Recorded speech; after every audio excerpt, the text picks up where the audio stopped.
Wars, including Chanticleer, The Lost Power, Solstice Shadows, and the Doomsday Medallion, Best Political Thriller at Best West, that other place, Best Thriller.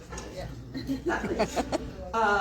She has hit the top 100 bestseller list in the United States, Canada, Australia, Amazon, and as well as the Barnes & Noble stores.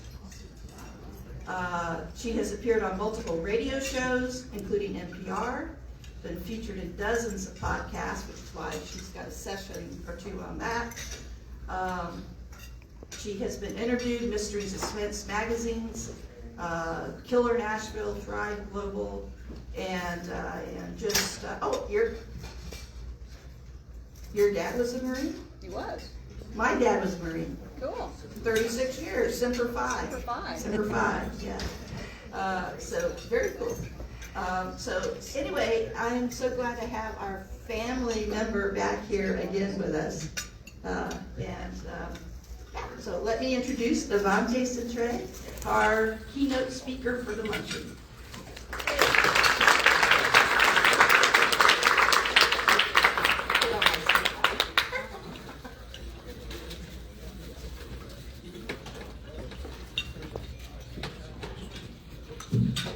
Hey, let's give it up for Kipper, huh?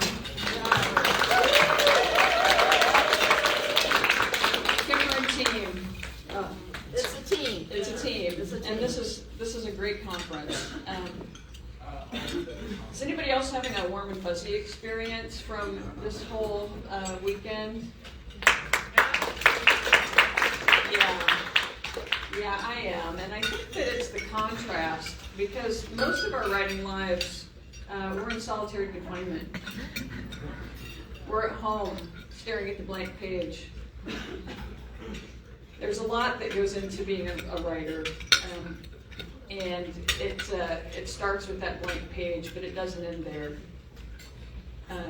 After we get a couple hundred pages written, then we have to condense the thing, right? So, Kipper, you're going to get ready to condense it to 2 pages for the dreaded synopsis, and then 2 paragraphs for the dreaded query, and then 2 lines. Your whole 400 pages down to 2 lines for the log line. 33 words. Yep. Max. Yep. That's not easy. It's hard. It's hard being an author. So why do we do it? Why are we writers? Are we just crazy? Are we just crazy? Well, I'll tell you why I do it. But we've got to go back to the beginning, when I was little. Mom taught me to read about the same time I learned to tie my shoes. And I wrote my first book when I was 10. Get a load of this thing from 1970, published by the House of Mom. House of Mom. Yep, everybody give a shout out to Mom. She's watching Facebook Live. Yay, Mom! Yay, Mom! Yay, Mom! Yeah. So this thing, it's hilarious. You should stop by and take a look. The illustrations are classic. But it took another 40 years before I wrote another book. And in between, I read a lot. When I was young, my best friend moved away. And I became a lonely child, saved only by the Narnia Chronicles. Anybody else read those? Yes. Yes, they were my best friends. And I had earlier, I always loved the moral of the story. You were talking about the moral of your story. Well, I loved the moral of the story in all those children's books, and I enjoyed the Narnia Chronicles. And then in high school, I started to read thicker books. I went for the historical fiction and Dad's James Bond novels. My grandma used to give me mysteries to read. And they kept me company through high school. High school is such a fun and delightful time, isn't it? And then after college, I saved up some money and I traveled to Greece. And I distinctly remember sitting on the beach, white sand everywhere, the aquamarine water, and the blank page in front of me. And I still wanted to be an author, and I remember looking at that blank page and thinking, I don't know what to write. So I decided I needed to live life a little bit longer. And so I set that dream aside for a while, and I kept reading. This time I started reading fantasy adventure, so I dug into that for a while. And then I wanted to learn about myself and about human potential. So I went through a whole self-help period, and you know, I still reference some of those books in my writing, books like The Enneagram and The Awakened Mind. And if you want to know how to spell the Enneagram, talk to you later. But it's a great book. And still wanting to pursue that dream of being an author, I started studying the craft, how to write a damn good novel, and how to, you know, write characters that people really relate to. And life kept kind of cruising along, and then one day I hit 50. So for those of you who've hit 50 already, you know that it's a reckoning time.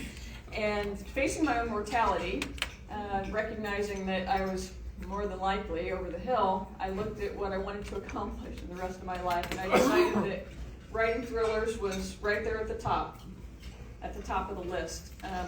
I had to choose between fiction and nonfiction, and in all those studies that I've done, fiction really stood out to me because scientists have studied reading behavior, and readers develop empathy for their characters.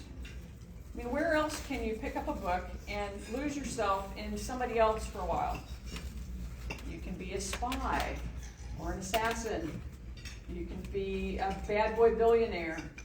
You can be a gay hockey player if you want. So whatever you want to be, you can be in fiction.